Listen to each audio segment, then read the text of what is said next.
Bonjour Laurie, Bonjour. bienvenue dans mon émission Des livres et des mots. Je suis ravie de te recevoir. Je suis ravie d'être reçue. Peux-tu te présenter en quelques mots pour ceux qui ne te connaissent pas encore?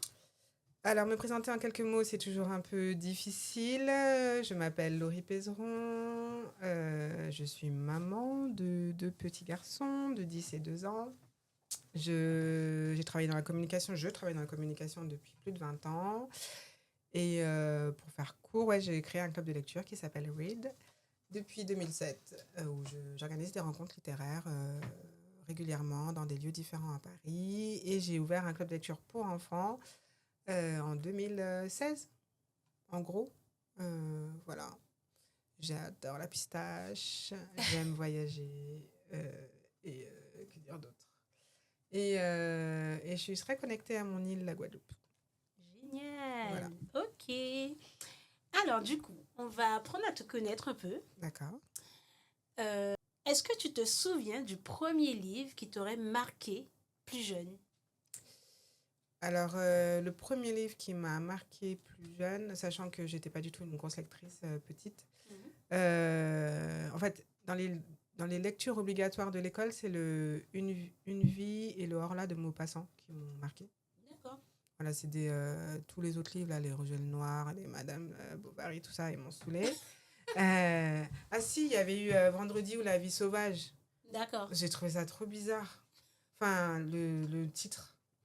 Mais Une vie, pardon, Une vie et le Horla de Maupassant m'ont marqué. Si, il y a Candide aussi. Voilà, mais c'était des lectures obligatoires. C'est pas des... La plupart des livres, je les aimais pas. Et c'est un peu ceux qui m'ont dit « Ah ouais, ok. » J'y suis allée jusqu'au bout, ça m'a plu. Et quel livre t'a donné envie de lire encore et encore? Alors, surtout le livre qui m'a donné envie de créer Read, c'est Allah n'est pas obligé de Amadou Kourouma. Donc, Allah n'est pas obligé, c'est l'histoire d'un enfant soldat pendant la guerre du Libéria. Et la guerre, enfin, l'écriture est à hauteur d'enfant. D'accord. Donc, on assiste à une guerre, sauf que c'est un enfant qui en parle. Ça a été adapté au théâtre aussi. À l'époque, Amadou Kourouma était vivant quand j'ai découvert son livre. Et puis, du coup, j'ai découvert un peu son œuvre. Je crois que j'ai lu Le Soleil des Dépendances. Je ne sais plus. Mais en tout cas, c'est vraiment Allah n'est pas obligé. J'étais tellement à fond dedans que j'avais envie d'en parler. D'accord. Génial. Si on ouvrait ton sac, quel livre s'y cache? Comme je fais mes devoirs, je lis Precious. Je crois qu'on a le même. Exactement. Je prépare la prochaine session. Donc, du coup, je ne l'avais pas lu. J'avais vu le film, mais je ne l'avais pas lu. Je suis agréablement surprise aussi. Et c'est fou parce qu'on revient à hauteur d'enfant aussi. Enfin, c'est quand même... la jeune fille, dans le film, je trouve que ça se sent pas beaucoup. Mais dans le livre, c'est elle qui parle à son âge. À l'époque, elle a 12 ans, en tout cas dans le début. Donc, c'est comme si je revenais à mes premiers amours de Amadou Kourouma. Mais je lisais quoi en même temps? Je lisais un autre truc. Je lisais un bouquin qui s'appelle Les débuts de Claire Marin. D'accord. Claire Marin, elle est philosophe. Elle a écrit enfin, moi, j'ai beaucoup aimé son livre Rupture, qui explique la nécessité d'avoir des ruptures dans la vie. Que c'est un espèce de renouvellement de soi et qu'on laisse un ancien soi pour devenir un nouveau soi. Et les gens avec qui on est connecté, ben, comme ils adhèrent pas forcément au nouveau soi, ben, il y a des ruptures. Il y a des ruptures évidemment amoureuses, mais des ruptures parfois familiales, parfois amicales, parfois professionnelles. Et la rupture, elle n'est pas définitive. On peut redevenir amis. Enfin, je trouve que c'est hyper intéressant. Et du coup, elle a écrit un autre bouquin. Je ne vais pas écorcher les titres. En tout cas, il y a un autre livre qui s'appelle Les débuts, que j'étais en train de lire. Et elle démarre sur les débuts d'une relation avec son bébé. Il y avait ça que je lisais. Et il y avait un autre truc que je lisais, mais dont je ne me souviens plus. Ben, tu lis beaucoup du coup. Alors, ouais, c'est ce qu'on dit. C'est ce qu'on dit, mais je ne m'estime pas comme une grosse lectrice. Parce que je vois des gros lecteurs lire 3 bouquins en une semaine. Enfin, vraiment, ils peuvent rester 2-3 heures à lire. Moi, je ne peux pas rester 2-3 heures à lire. Vraiment, je ne peux pas me poser. Déjà, le soir, je m'endors. C'est un de mes meilleurs somnifères. C'est un de mes meilleurs somnifères. Quand je n'arrive pas à dormir, j'ouvre un livre. Comme ça, je suis sûre de m'endormir. Je lis mieux le matin. Je suis le genre de personne maintenant. C'est une copine qui faisait ça, qui peut se réveiller plus tôt pour lire, pour avoir le temps de lire. Je lis parfois dans les transports, mais ça m'arrive du coup de louper des stations, parce que quand je suis à fond dans mon livre, j'oublie où je suis. Justement, j'allais te poser la question, Mm. pour Laurie, quel est le moment parfait pour lire? Ah, Dans les transports, à la maison, au chaud? moi, le moment parfait pour lire, c'est... là, j'ai une image de moi en Guadeloupe, sur la terrasse de mes parents, dans un hamac. Soit, enfin, quand tout le monde dort, soit très tôt le matin, soit au moment de la sieste, genre. Euh, et dans le hamac qui me balance. Enfin, voilà. Ouais, pour moi, c'est le meilleur moment. Donc, j'habite pas en Guadeloupe. Malheureusement. Donc, j'ai pas toujours le hamac en question. Et j'ai envie de dire, ça dépend du livre aussi. Il y a des livres qui me prennent tellement que parfois, je suis pressée de rentrer chez moi pour pouvoir le continuer. Les transports, ça dépend des livres. Moi, j'ai essayé de lire Peau noire, masque blanc dans les transports de France Fanon. Impossible. Impossible. Ça Impossible. demande de la Bah oui, concentration. ça demande de Ouais. la concentration et compagnie. Euh, donc voilà, ça dépend vraiment du livre. Ok. J'avoue que moi aussi, en fonction du livre, je vais choisir le moment idéal. Il y en a que je peux lire facilement dans les transports. Mm. Il y en a qui sont un peu gênants au niveau du titre. Moi, j'adore. C'est vrai? Ça m'est arrivé avec le livre Comment faire l'amour avec un nègre sans se fatiguer Mais ça. de Dany Laferrière? de Dany Laferrière. J'adorais ouvrir mon livre devant tout le monde. Ça a attiré les regards. Oui. Parfois, hein, quand même. Et il y a un autre livre j'oublie l'auteur, mais il s'appelle L'homme expliqué aux femmes. D'accord. C'est un sociologue. Pareil, j'adore voir les femmes qui me disent il est bien, il est bien. Je dis oui, il est bien. Moi, et dans un des autres livres de Dany Laferrière, il y a des anecdotes de personnes qui ont lu le livre. Et dans une des anecdotes, il y a une femme qui dit moi, je ne l'ai jamais lu ce livre, mais je le mets sur mon chevet pour qu'à chaque fois qu'il y a un amant qui passe, il voit mon livre. Donc, moi, non, moi, ça me gêne pas. Quand ça me gêne, je couvre mon livre. Je vais mettre une couverture. Voilà, si vraiment ça me gêne ou si j'ai pas envie que les gens sachent que je suis en train de lire, ben, je vais le couvrir. Mais j'ai lu le bouquin de développement personnel, Comment se faire des amis. Et je me suis dit, les gens ils vont croire que j'ai pas d'amis. Donc tu es désespérée. Donc du coup, je l'ai couvert, mais enfin voilà. Moi, j'aime bien quand ça. Et d'ailleurs, quand les gens lisent dans le métro, je suis souvent en train de me tordre le cou pour voir ce qu'ils sont en train de lire. Et alors, du coup, tu nous as parlé brièvement de ton club de lecture. Est-ce que tu peux nous en dire un peu plus? Qu'est-ce que je peux dire Parce que j'ai vu que tu faisais la partie adulte et la partie enfant. En fait, la partie adulte existe dès le départ. D'accord.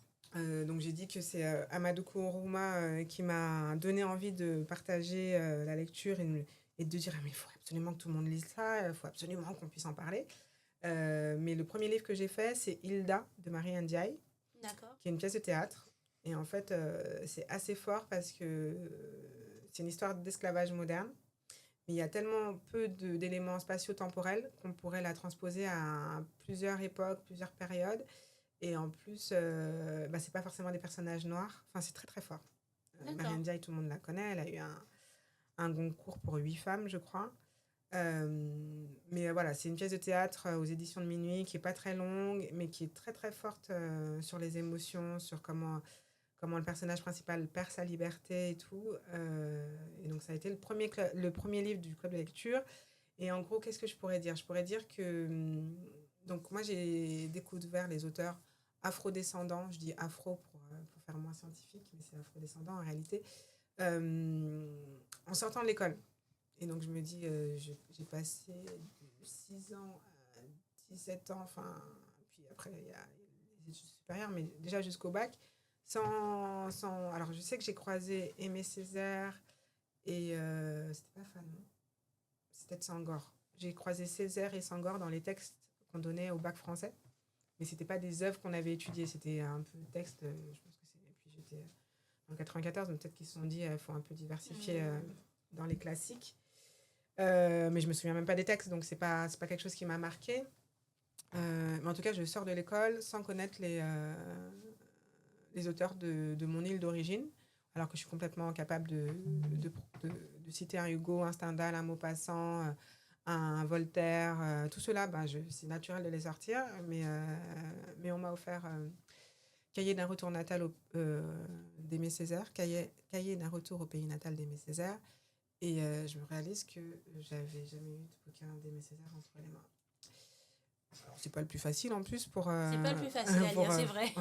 pour introduction. Je me retrouve avec ce livre en me disant, je les connais pas, et puis on va ensemble chez Présence africaine, je me dis, mais il y a tout ça à lire. Alors qu'on m'a fait lire, on m'a obligé à lire plein de choses. Puis après, moi, j'ai fait un doc de lettres modernes et il y a la liste obligatoire des livres à lire. Et pareil, dans cette liste obligatoire, il n'y a aucun auteur afrodescendant. J'ai envie de dire que c'est des limites d'un complexe. J'étais capable de citer tous ces auteurs occidentaux et pas citer d'auteurs afrodescendants. Et je me suis dit, il faut que je comble ce manque. Mais comme un bon film qu'on a vu et qu'on a envie de partager, avec qui j'avais envie de partager ce que je lisais. Je ne voulais pas juste lire, parce qu'arrivé, Alain Mabankou est beaucoup plus connu aujourd'hui, mais j'avais 24-25 ans quand j'ai créé mon club. Ouais, même plus. Mais quand on arrive au bureau et qu'on lit du Alain Mabankou ou même du Aimé Césaire à l'époque, ou du Gisèle Pineau, du Maryse Condé, tout le monde regarde vos livres un peu. Eux, ils lisent Amélie Nothomb, ils lisent Catherine Pancol, ils lisent tous ces auteurs, Maxime Chatham, bref, tous ces auteurs qui ont cette notoriété. Et du coup, arrivé au bureau, c'est Alain Maban quoi. Et on n'a pas envie d'expliquer, on n'a pas envie de. Donc, je me suis dit, ça va faire plaisir à plusieurs personnes que je dis ça. Je vais faire ma dictatrice, je vais imposer aux gens un livre à lire et comme ça, on sera obligé d'en parler. Et j'aurais pu faire ça entre copines autour d'un thé. Et j'ai décidé de créer une association pour avoir une structure parce que je ne pouvais pas recevoir chez mes parents. À l'époque, je n'avais même pas de chez moi, c'était chez mes parents. Et je me suis dit, s'il faut que je loue une salle ou quoi que ce soit, il va falloir que j'ai une structure juridique pour justifier le fait. Et aussi, c'était important pour moi de sortir des sentiers battus du livre. Donc, les lieux de ride sont déjà itinérants. Mais l'idée, c'était pas de faire dans une bibliothèque ou dans une librairie. C'est vraiment sortir des endroits où les gens ont l'habitude de lire. Et ride est né comme ça. Génial. Est-ce que tu as remarqué un changement dans la perception des auteurs afro depuis la création de ton club ? Bien sûr. Ouais, bien sûr. Même le rangement. Même le rangement en librairie. Les auteurs français, les auteurs de la Caraïbe, ils étaient pas rangés avec les romans français. C'est vrai. Il y a une évolution de fou. Mais même au niveau de la notoriété, Aimé Césaire, il a été panthéonisé et ça a aussi créé un certain intérêt par rapport à toute cette littérature. Oui, bien sûr. Alain Mabankou. Ouais. C'est une star. Ben oui, clairement. Moi, Léonora Miano, je l'ai connue à ses débuts, Léonora Miano, avant qu'elle, faut pas que je dise de bêtises, mais avant qu'elle ait la notoriété qu'elle a aujourd'hui. Elle venait au club comme tout le monde, assise. C'était la première marraine de mon club, Léonora Miano. D'accord. Elle venait au club normal. Il s'est passé des choses entre-temps. Mais en parlant de marraine, justement, Maryse Condé a été marraine du club ? Et marraine du club, on parle en présent. Et c'est vrai. Comment s'est passée la rencontre ? Comment s'est passée la rencontre ? Elle est assez simple en réalité parce que elle m'a été présentée par un ami qui s'appelle Blade, qui est slammer et qu'elle considérait comme son fils, sachant qu'elle a perdu son seul fils, Maryse Condé, assez tôt. Et donc, quand je rencontre Blade, je lui parle de mon club de lecture. Il me parle de Maryse Condé. Elle n'avait pas la notoriété qu'elle a aujourd'hui. Je lui dis, mais ça serait trop bien qu'elle vienne au club de lecture, sachant qu'elle était déjà âgée, déjà malade et tout. Il m'a dit, on va organiser ça. Et elle est venue à une session en 2011 sur son livre La vie sans phare. Donc, son livre autobiographique. Donc, elle qui parle d'elle, de son livre. Faut savoir que les auteurs viennent au club de lecture, mais j'annonce pas leur venue. D'accord. Parce que je veux pas que les gens viennent juste pour une signature ou juste parce que l'auteur est là. Donc quand c'était au comptoir général, je m'en souviendrai. Tout le monde s'en souviendra toute leur vie, j'imagine. Mais donc c'était au comptoir général et quand Maryse Condé est rentrée dans la pièce, tout le monde a eu le souffle coupé. Oui. Et, j'aime bien parler d'elle au présent parce que j'ai vécu des choses hyper intéressantes avec elle. Euh, Elle est d'un humour très très fin. Je pense que c'était aussi intéressant pour elle d'avoir un auditoire assez jeune, qui ne soit pas forcément de sa génération. Donc elle a donné beaucoup d'elle, elle a parlé beaucoup d'elle. Enfin, La vie sans phare, c'est vraiment... elle raconte tout, quoi. Elle raconte comment elle a quitté... Enfin, comment elle a trimballé ses enfants partout. Elle raconte tout. Elle raconte tout. Et c'est fou comment on peut idolâtrer certaines personnes euh, en oubliant qu'ils sont tout simplement humains, en fait. Et qu'ils ont eu des hauts, des bas, ces histoires d'amour, les cœurs brisés qu'elle a eus, comment elle a rencontré Richard, parce que Richard est son mari, son dernier mari, qui traduit tous ses livres et qui est un élément essentiel dans sa vie aussi. Donc, quand elle est venue à la session, je lui ai demandé si elle voulait être marraine du club de lecture. Elle m'a dit oui. Et je me rappelle de ce jour où il y avait une blanche qui a posé la question est-ce que ça vous dérange d'être marraine d'un club de lecture afro? Moi, je l'ai regardée. Marie Scondé a dit... elle n'a pas compris la question, en fait. Comme si... C'est important pour moi de parler de ça. Moi, quand j'ai créé mon club, même des gens de ma communauté, ce qui ne veut rien dire, c'est-à-dire des Noirs, m'ont dit encore des trucs sur les Noirs. Laurie, mais t'es sûre que c'est communautaire, patati. Donc, parce qu'en France, quand même, la communauté a une connotation très négative. Et du coup, j'ai pas forcément été soutenue dans ma démarche de la part de mon entourage, pour pas dire communauté. Et du coup, ça sort toujours de quelqu'un qui est hors de la communauté. Et quand on me dit, mais c'est communautaire, j'ai dit, si tu veux, en quoi c'est communautaire? Il est ouvert à tous, ce club. Qui veut, vient. Mais justement, quand tu présentes ton club comme un club afro, ça crée pas de frein, ou en tout cas, comment tu arrives à attirer d'autres personnes que des afros, justement? Déjà, j'en attire pas beaucoup. À ta communication ou même Déjà, j'en attire pas beaucoup.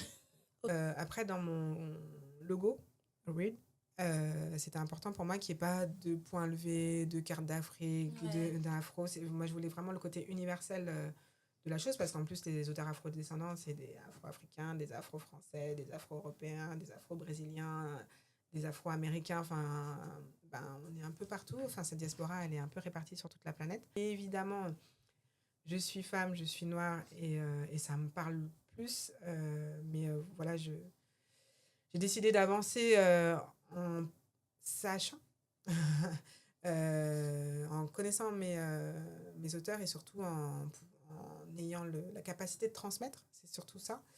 Parce que je me suis dit, quand j'aurai des enfants, c'est pas possible qu'ils viennent vers moi et que je sache pas leur citer un Aimé Césaire, un Marie Scondé, un François Fanon, un Gisèle Pineau, un Patrick Chamoiseau. C'est impossible, c'était inconcevable pour moi avant d'en avoir. C'est bizarre parce que moi, plus jeune, j'avais aucune conscience de la littérature afro. Le seul livre afro que j'ai lu, c'était peut-être Gisèle Pineau, Un papillon dans la cité, Caraïbes sur scène aussi, je crois que c'est Gisèle Pineau aussi. Je sais plus. De littérature jeunesse afro, j'en trouvais pas des masses. Mais tu en cherchais? Oui. D'accord. Il a fallu que je parte au Canada pour lire Aimé Césaire, François Fanon, Dany Laferrière. Marie Scondé pourrait en parler. Marie Scondé, elle a été enseignante aux États-Unis. Elle est traduite. François Fanon, il est plus connu dans le monde de chez elle qu'en France. François Fanon, c'est le meilleur des exemples. Et les Algériens connaissent très peu François Fanon. Alors que la liberté des Algériens est passée par le FNL, dont il est cofondateur. C'est volontaire, tout ça. J'ai fait une autre interview vendredi, je crois. Et on m'a demandé ce que ça représentait l'écriture et la lecture. L'écriture, pour moi, c'est la résistance. Et la lecture, c'est la liberté. Et libérer un peuple opprimé, c'est pas bon pour les colonisateurs. L'émancipation par la littérature, tout est écrit. Tout est écrit. Martin Luther King, il a tout écrit, François Fanon, il a tout écrit, tout le processus de colonisation, il l'a écrit, de décolonisation dans des esprits, il a tout écrit. Malcolm, Nelson, ils ont tous, tout est écrit. C'est vrai. Et puis on nous éloigne de ces écritures-là, moins on s'émancipe, c'est aussi simple que ça. Alors, quels sont tes rêves ou tes ambitions pour le club?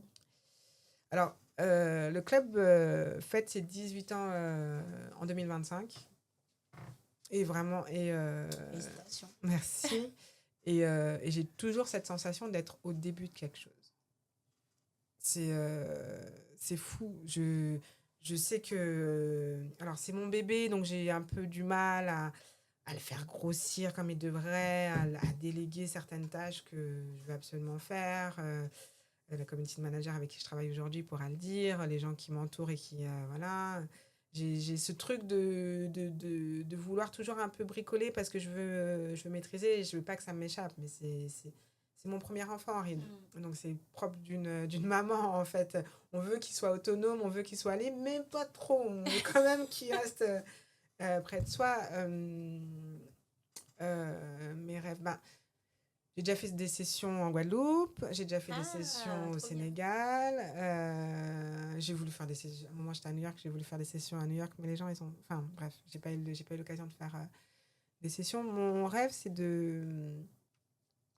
déjà de participer à propager ce virus de la lecture.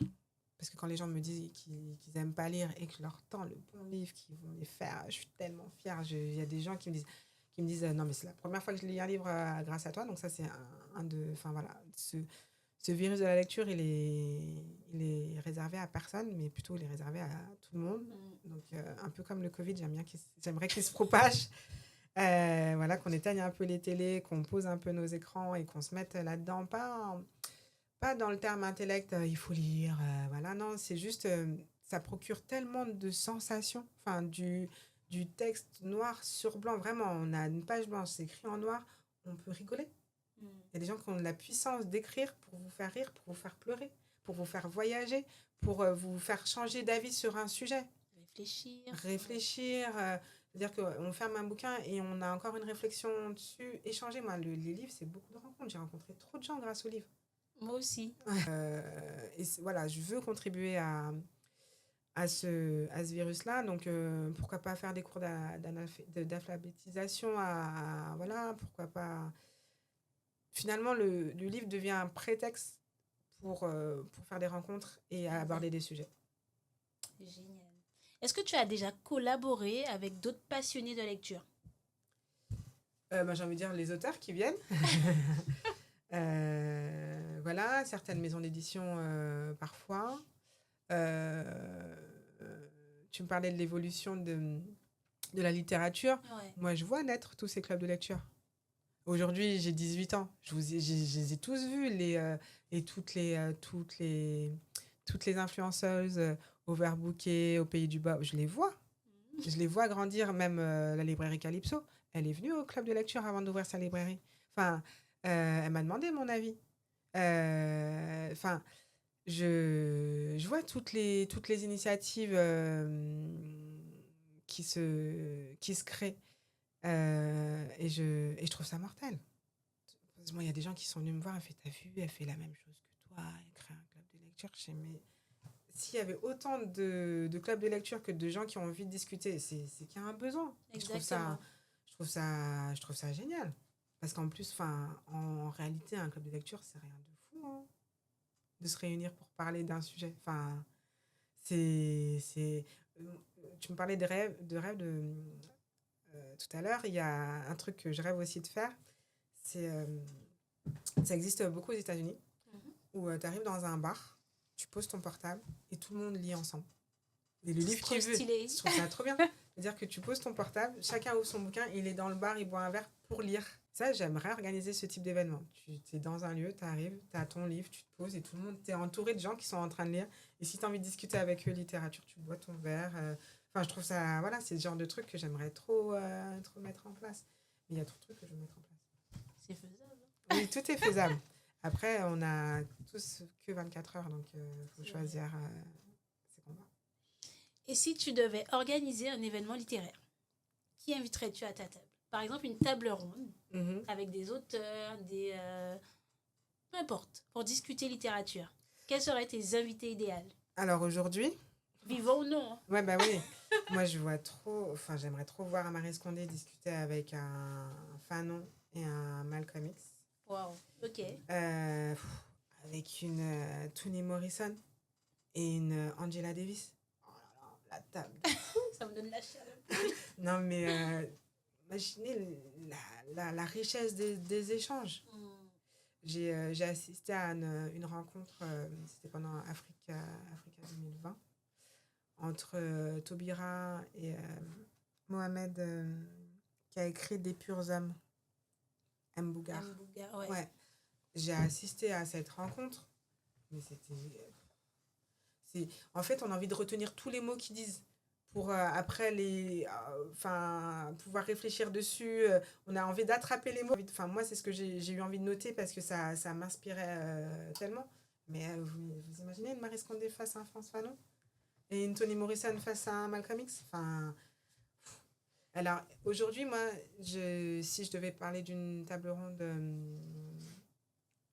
actuelle, donc déjà toujours un équilibre entre les hommes et les femmes, oh là là, un Norman Ajari qui a écrit le manifeste afro-décolonial, qui est un philosophe.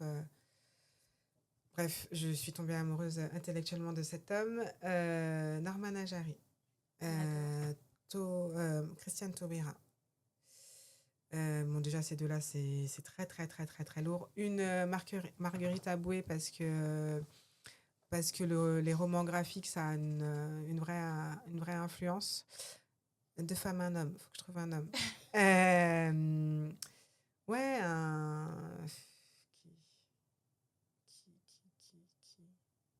qui je voudrais voir comme homme autour de cette table qui est vivant. C'est ça mon problème, c'est les vivants. Moi, j'ai pas de nom qui viennent comme ça, mais voilà, c'est plus évident de parler de personnes qui sont décédées aujourd'hui. Par rapport à leur vécu, leur histoire, la puissance, la période où ils ont vécu aussi, le recul qu'ils ont sur l'histoire. Mais ouais, un Norman Ajari, une Taubira et une Marguerite Aboué, ça serait très très fort. Ok, très bien, mais peut-être à l'avenir. Ouais, qui peut-être sait. à l'avenir. Ouais. Quelle est ton actualité du moment? Alors, le 2 mars, on se retrouve autour de Precious de Saphir, qui est un livre dur. J'ai plusieurs personnes qui m'ont dit « Oh, ce livre était trop triste, je ne veux pas le relire et compagnie ». Je suis une victime d'inceste. Et du coup, c'est important pour moi d'aborder le sujet de l'inceste, pas pour raconter ma vie, mais pour montrer que ça arrive à tout le monde et qu'il faut protéger nos enfants. On ne se rend pas compte à quel point. Et surtout que c'est un sujet dont il faut casser les tabous et le silence. Et moi, en décembre, j'ai cassé le silence au sein de ma famille parce que j'avais décidé d'en parler ouvertement. Voilà, mais je m'étais dit que faut que je casse le silence au sein de ma famille. Et voilà, c'est vraiment un sujet assez lourd, hyper intéressant parce que c'est un processus. C'est souvent des victimes d'inceste qui sont agresseurs ou agresseuses d'enfants. Enfin, voilà, c'est un sujet qu'il faut pas démocratiser, pas du tout, mais déculpabiliser, pas dans le sens de... Mais en fait, il faut qu'on l'aborde. C'est vraiment un sujet qu'on doit aborder dans les écoles, dans les centres de loisirs et tout. Et voilà, les livres sont parfois un biais intéressant. J'aimerais inviter une psychologue spécialisée sur les agressions faites aux enfants, enfin les violences sexuelles faites aux enfants. Donc voilà, c'est un sujet que je voulais aborder. C'est Precious qui me suis tombée entre les mains pour aborder ce sujet-là. Donc ça, c'est l'actu de la prochaine session du 2 mars.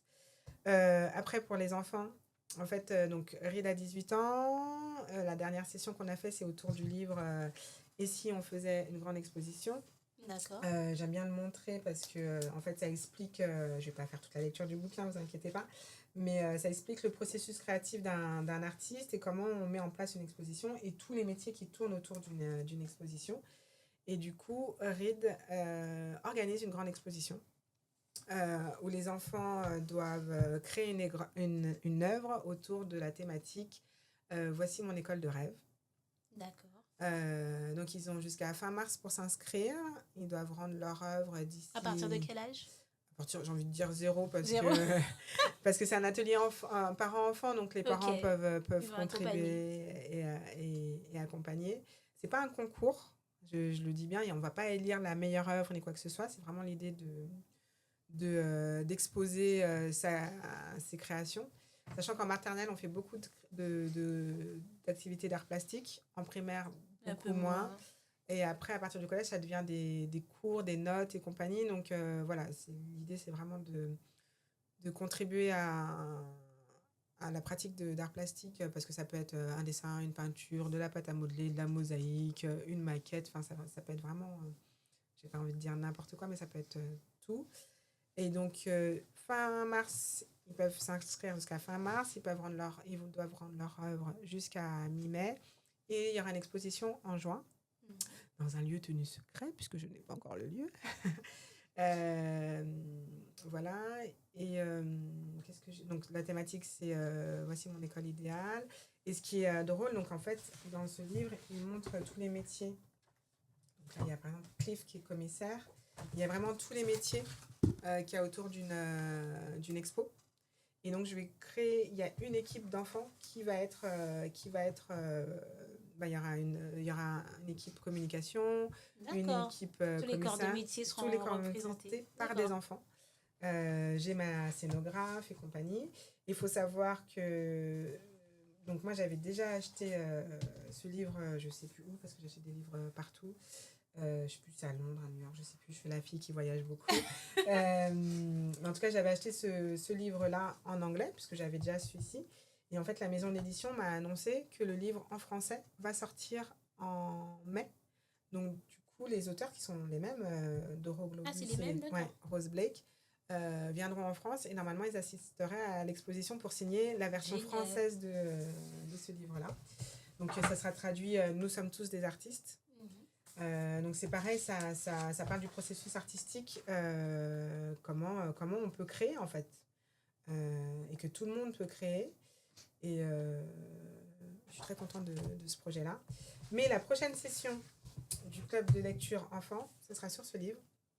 C'est une exclusivité parce que j'ai pas encore commencé la communication, qui s'appelle I Have a Dream. Et en fait, ça reprend un discours. Donc on connaît tous la première phrase de ce discours de Martin Luther King qu'il a prononcé lors de la Washington March.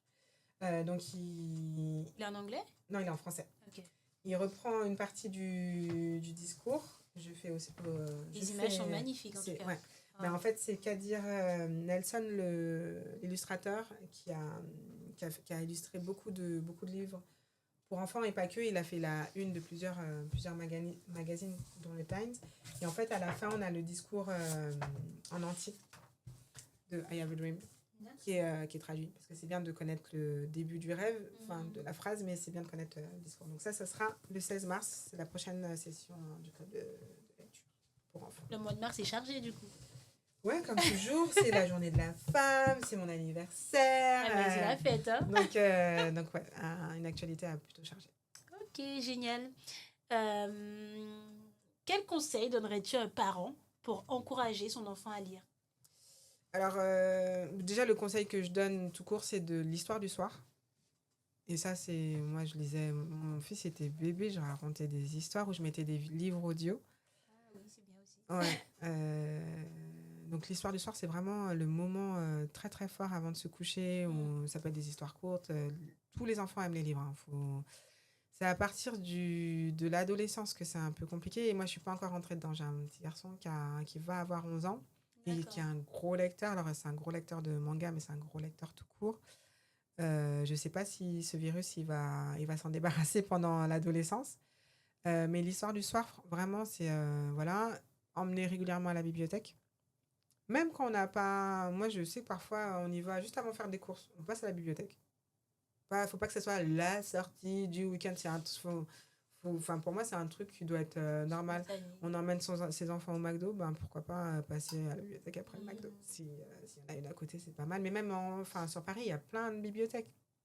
Il y en a, à Châtelain, il y a une grosse bibliothèque au-dessus de la place. Après, il y a des belles bibliothèques comme la bibliothèque Richelieu, ou même la BNF. Bibliothèque et librairie. Rentrer dans une librairie. Les librairies, il y en a partout. Pas forcément pour acheter un livre, mais pour voir ce qu'il y a. Que ce soit des activités qui rentrent dans le quotidien, en fait. Que ce soit pas un truc d'exceptionnel d'aller dans la librairie. Il y a beaucoup de gens qui achètent sur Internet maintenant les livres. Mais voilà, aller en bibliothèque, aller en librairie de manière naturelle, sans objectif particulier.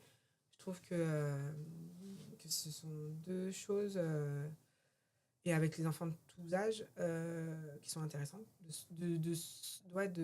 De rentrer dans des environnements où il y a des livres. euh, ouais, je trouve ça. Toujours avoir un livre sur soi. Même un petit livre avec les enfants. Moi, quand je suis dans les transports, ben, j'essaie de lire une histoire. Enfin, je sais pas, moi, ça s'arrête et tout. Je fais pas tout le temps, mais il y a toujours dans la poussette, en tout cas de mon petit, il y a toujours un petit livre. Il y a des livres de tout format, hein, pour les petits, donc faut pas me dire. Voilà. On prend une voiture, une petite voiture qui roule et un livre. Voilà, et de pas avoir d'appréhension par rapport à ça. Il y a des parents qui disent ouais, mais moi j'aime pas lire, je sais pas raconter des histoires. Ben déjà tu sais mieux lire que ton enfant. Déjà, à 2 ans, tu sais déjà mieux lire que lui, et à 6 ans aussi. Donc pas avoir d'appréhension sur sa capacité à lire. Voilà.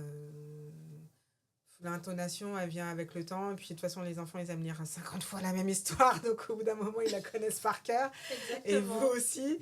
Donc voilà, mais vraiment, que ça soit pas un truc spécial, élitiste ou quelque chose. Rentrer dans une librairie, tout le monde peut le faire, c'est gratuit. Rentrer dans une bibliothèque, tout le monde peut le faire, c'est gratuit. Ok, merci beaucoup. De rien du tout. Et du coup, un adulte, quel conseil donnerais-tu à un adulte qui est encore réticent à la lecture? Quel conseil Alors, le problème de la lecture avec l'adulte, c'est qu'il faut tomber sur le livre qui vous donne envie de lire. Moi, ça a été Allah n'est pas obligé, par exemple. Mais je sais que tous les fans de hip-hop, hommes, moi, j'aime bien leur mettre entre les mains Pimp de Iceberg Slim. Pimp? Ouais, Pimp. Ok. Qui est l'histoire d'un Mac dans le New York des années 20. Et c'est le livre de chevet de Nas, de Snoop, même de 50, je crois. Voilà. Je dis les hommes parce qu'il y a aussi... on a ce truc, les femmes... On a la palabre facile, j'ai envie de dire. Donc on discute, on se conseille des lectures. Faut pas se priver des lectures légères à l'eau de rose. Exactement. Vraiment, enfin, voilà, et puis, il faut pas forcer aussi. Parce que parfois, moi, par exemple, ça m'est arrivé avec Toni Morrison. J'ai essayé de lire, oh là là, c'était dur. J'arrivais pas à rentrer du tout dans Toni Morrison et j'ai essayé d'autres livres, alors que son premier livre, L'œil le plus bleu, c'est celui que je trouve que c'est de l'introduction à la littérature de Toni Morrison. Et alors, il est très dur, hein. Mais voilà, quand j'ai lu ce livre-là, je me suis dit, c'est par ça que j'aurais dû commencer, au lieu de me forcer à lire d'autres livres un peu durs d'elle. Et du coup, ça m'a vraiment introduit et j'ai eu envie de lire d'autres livres d'elle. Pas hésiter à demander des conseils au libraire en disant moi j'ai pas l'habitude de lire vraiment et j'ai envie de lire. J'ai envie d'un truc qui me fasse plaisir et les libraires voilà vraiment pareil, rentrer dans une librairie, aller chez Présence Africaine, et non, je ne suis pas financée par Présence Africaine, mais vraiment comme je fais la promotion d'auteurs afro, la libraire de Présence Africaine, elle conseille trop bien. Et je conseille aussi la littérature jeunesse aux adultes. D'accord. Parce que tous les livres pour enfants résonnent chez les adultes. Il y a trop de sujets qui résonnent. Ok. Du coup, qui aimerais-tu voir sur la page Maya Coffee? Ah, comme invité? Comme invité.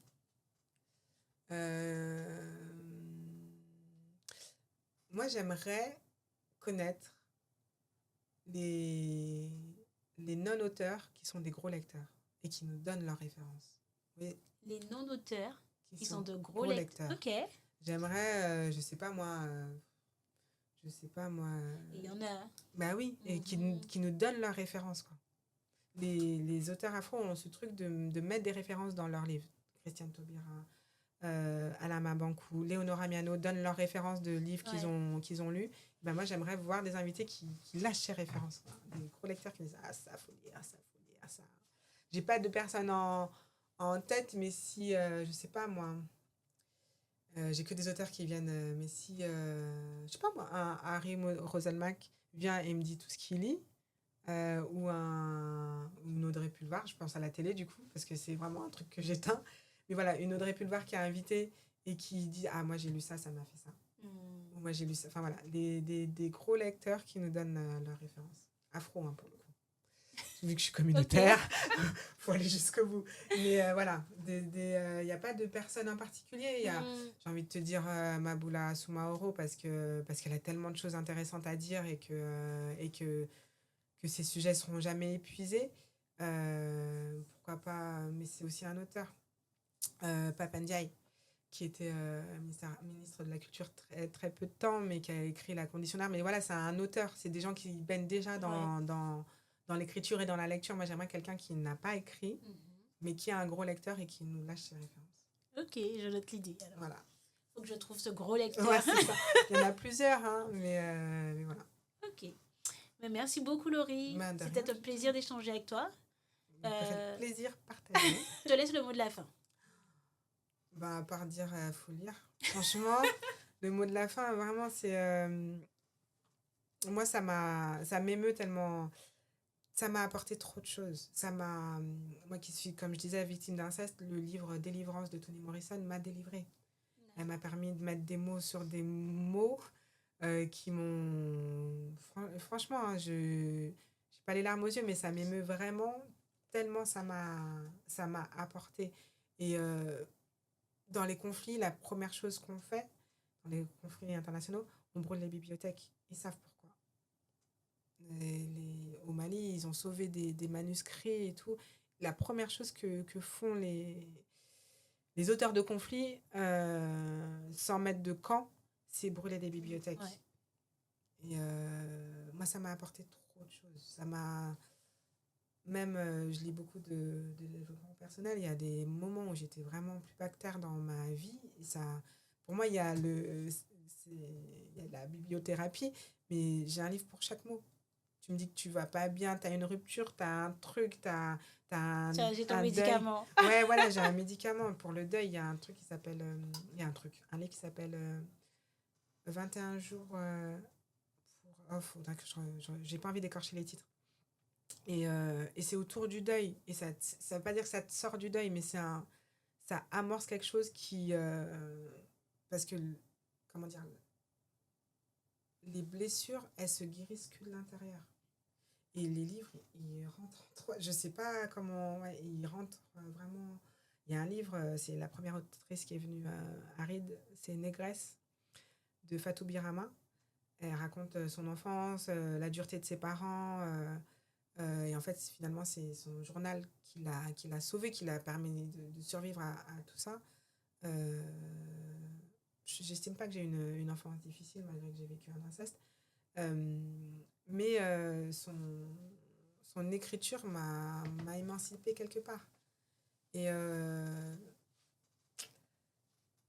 c'est pour ça qu'aussi, je veux sortir des sentiers battus des intellos. Ouais, eux, ils lisent, ils s'écoutent parler, on les connaît, ils sont sur des plateaux télé et tout. Mais parler d'un livre comme d'un bon film ou même comme d'un bon plat, quand on a bien mangé dans un resto, on dit « Oh, vas-y, va dans... c'est trop bon ». Ben, voilà, moi, je veux parler d'un livre comme ça. Je veux vraiment... je souhaite... J'arrête de dire « je veux » comme les enfants. J'aimerais que, voilà, qu'on parle comme d'un bon plat, quoi. Un truc qu'on a vraiment envie de partager parce que ça nous a fait du bien. Merci beaucoup. Merci à toi.